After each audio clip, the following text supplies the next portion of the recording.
Welcome to success ગુરુ ધોરણ 8 વિષય ગણિત. આજે આપણે જોશું સ્વાધ્યાય 2.1 ના આઈએમપી દાખલાઓ. તો ચાલો શરૂ કરીએ. સૌથી પહેલા તો કરવાનું શું છે તે જાણી લઈએ. નીચેના સમીકરણોનો ઉકેલ મેળવો અને જવાબ ચકાસો. તો દાખલાની રકમ છે 3x બરાબર 2x વત્તા 18.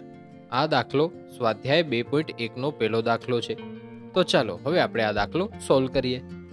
આવો દાખલો પૂછાય એટલે વસ્તુ યાદ રાખી લેવાની કે x અને x વાળાનો ગુણાકાર, ભાગાકાર, સરવાળો અને બાદબાકી થશે, અને સંખ્યાનો ભાગાકાર, ગુણાકાર, સરવાળો અને બાદબાકી થશે. તો આમાં x વાળી સંખ્યા કેટલી છે? તો એક છે 3x અને બીજી છે 2x, એટલે આ બે x વાળી સંખ્યા છે. તો એ બંનેનો સરવાળો અથવા બાદબાકી થશે. અને આ 18 જેવી સંખ્યા કેટલી છે? આ 18 એક જ છે, તો એનો કોઈ સાથે સરવાળો કે બાદબાકી થશે નહીં. હવે આપણે આ 2x છે એ કેવા છે, પ્લસ છે કે માઇનસ છે? એની આગળ કોઈ નિશાની દેખાય છે? બરાબરની છે, પણ એના સિવાય કોઈ દેખાય છે? નથી. તો જો કોઈ આગળ નિશાની ન હોય ને તો એ પ્લસ જ હોય. તો હવે આપણે આ દાખલો સોલ્વ કરવા શું કરવું પડશે? તો x વાળા પદ ભેગા કરવાના, મેં કીધું. તો આ 2x ને આપણે બરાબરની બીજી સાઈડ લઈ જાશું. હવે બરાબરની બીજી સાઈડ જેવી સંખ્યાને લઈ જઈએ ને તો એની જે પણ આગળની નિશાની હોય ને એ વિરુદ્ધ થઈ જાય. જો સરવાળામાં હોય તો બાદબાકીમાં આવી જાય, ગુણાકારમાં હોય તો ભાગાકારમાં આવી જાય, ભાગાકારમાં હોય તો ગુણાકારમાં આવી જાય. એવી રીતે અહીં આ સરવાળામાં છે 2x, તો એ જાશે બરાબરની બીજી સાઈડ, તો તે બાદબાકીમાં આવી જશે. કંઈક આવી રીતે 3x ઓછા 2x બરાબર 18. આ આપણું પદ બનશે. હવે 3x માંથી 2x કાઢીએ તો કેટલા રહે? તો રે 1x. 1x ને આપણે ખાલી x લખીએ ને તો પણ ચાલે. તો આપણે x ની કિંમત તો મળી ગઈ, x બરાબર 18. આ તો મળી ગયું આપણે. હવે અહીંયા જવાબ પૂરો નથી થતો, આપણે જવાબ ચકાસો એમ પણ કીધું છે. એટલે કે x બરાબર 18 સાચું છે કે ખોટું તે પણ તપાસો એમ કીધું છે. તે કેમ તપાસવાનું?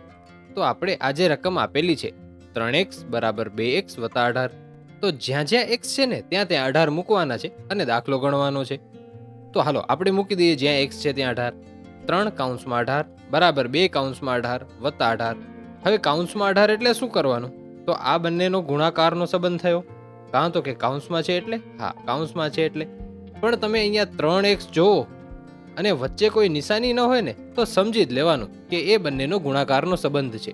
માટે અહીંયા 3 અને 18 અને 2 અને 18 નો ગુણાકાર થશે. તો હવે 3 ગુણ્યા 18 કરીએ તો કેટલા મળે છે? આપણે મળે 54, અને 2 ગુણ્યા 18 કરીએ તો આપણે મળે 36. તો ચાલો લખી લઈએ. 54 બરાબર 36 વત્તા 18 તો એમના એમ છે જ. હવે 54 એમના એમ છે બરાબરની ડાબી સાઈડ, અને જમણી સાઈડમાં 36 વત્તા 18 છે.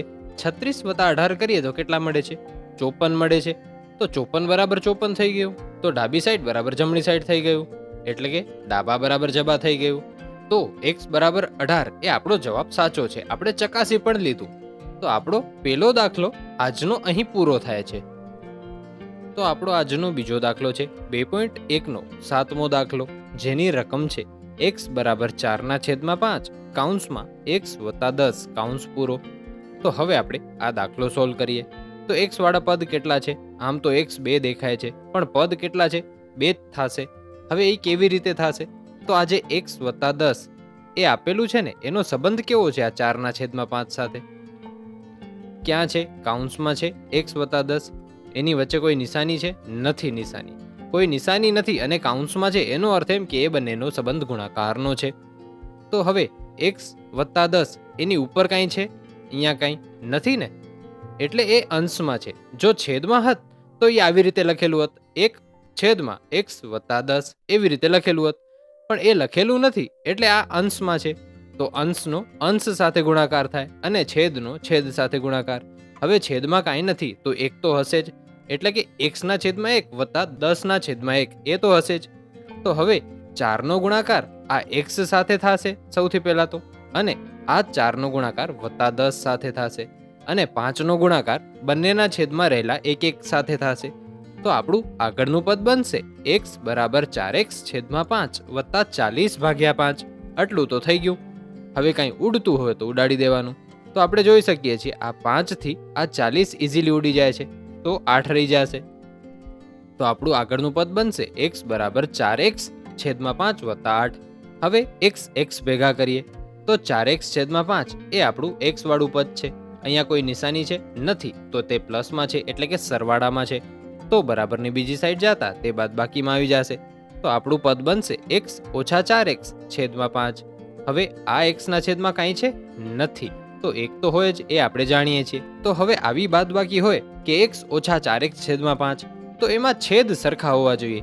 તો આના છેદ સરખા છે નથી ને, કારણ કે x ના છેદમાં 1 છે અને ઓછા 4x છેદમાં તો 5 છે, તો છેદ સરખા તો નથી. 1 નો છેદ 1 છે અને 1 નો છેદ 5 છે, તો છેદ સરખા કરવા શું કરવું? તો આ 1 ને આપણે 5 બનાવી શકીએ કે 5 ને 1 બનાવી શકીએ? 1 ને 5 બનાવી શકીએ ને આપણે. તો કેવી રીતે બને? તો એને આપણે 5 વડે ગુણી નાખીએ તો 5 બની જાય. હા, તો આપણે 1 ને 5 વડે ગુણીએ તો 5 બની જાય, તો છેદ તો સરખો થઈ જાય. હા, એ વસ્તુ થાય. તો હવે જે આપણે છેદમાં ગુણીએ ને એ જ આપણે અંશમાં ગુણવાનું, એ આપણો ગણિતનો રૂલ છે. તો x ને પણ 5 વડે ગુણવો પડે, તો આપણું આગળનું પદ બને 5x છેદમાં 5 થઈ જાય. પછી નિશાની ઓછાની છે જ, 4x છેદમાં 5 એ એમના એમ, બરોબર. અને બરાબરની બીજી સાઈડ 8 તો છે જ. હવે આ જ પદને આપણે કંઈક આવી રીતે પણ લખી શકીએ, 5x ઓછા 4x છેદમાં 5 બરાબર 8. હવે 5x ઓછા 4x કરીએ તો કેટલા મળે? 1x મળે. હવે 1x ને આપણે x લખીએ તો પણ ચાલે, તો x લખી નાખ્યું. છેદમાં કાંઈ બચે છે? હા, 5 બચે છે. અને બરાબરની બીજી સાઈડ 8 તો છે જ. હવે અહીંયા જવાબ પૂરો? ના, જવાબ પૂરો નથી થતો. આપણે આ 5નું કંઈક કરવું પડે, કારણ કે આપણે જવાબ જોઈએ છીએ આ x નો. તો આ 5 ક્યાં છે? x ના છેદમાં છે. છેદમાં છે એટલે કે ભાગાકારમાં છે, તો બરાબરની બીજી સાઈડ જતા તે શેમાં આવી જશે? તે ગુણાકારમાં આવી જશે. કારણ કે અહીંયા ભાગાકારમાં છે તો બરાબરની બીજી સાઈડ ગુણાકારમાં આવી જાય. તો આપણું આગળનું પદ બને x બરાબર 8 ગુણ્યા 5. 8 ગુણ્યા 5 કેટલા થાય? 40 થાય. તો x બરાબર થઈ ગયા 40. હવે જવાબ ચકાસી લઈએ કે x બરાબર 40 થાય છે, એ આપણો જવાબ સાચો છે કે નહીં. તો હવે રકમમાં જ્યાં x છે એની જગ્યાએ આપણે 40 મૂકશું. તો 40 બરાબર 4 ના છેદમાં 5 કૌંસમાં 40 વત્તા 10. હવે 40 વત્તા 10 કૌંસમાં કરીએ તો કેટલા થાય? 50 થાય. તો આપણું આગળનું પદ બનશે 40 બરાબર 4 ના છેદમાં 5 કૌંસમાં 50. આ પણ ઓના જેમ જ છે કે અંશ સાથે ગુણાકાર થશે અને છેદનો છેદ સાથે ગુણાકાર. છેદમાં કાંઈ નથી તો 1 છે, તો 50 ગુણ્યા 4 થશે એટલે કે 4 ગુણ્યા 50 થશે અને 5 ગુણ્યા 1 થશે. 4 ગુણ્યા 50 કેટલા થાય? થાય છે 200. તો આપણું આગળનું પદ બનશે 40 બરાબર 200 ભાગ્યા 5. હવે 200 ભાગ્યા 5 થઈ શકે છે? હા, કેટલા આવે? 40 આવે. તો 40 બરાબર 40 થઈ ગયું. તો આપણે ડાબી સાઈડ બરાબર જમણી સાઈડ મળી ગયું, એટલે કે ડાબા બરાબર જબા મળી ગયું. લખી લઈએ ડાબા બરાબર જબા. એનો અર્થ એમ કે x બરાબર 40 આપણો જવાબ સાચો છે. તો આજના દાખલાઓ અહીં પૂરા થાય છે. Thanks for watching. આવા જ એજ્યુકેશનલ કોન્ટેન્ટ માટે સબસ્ક્રાઇબ કરો સક્સેસ ગુરુને.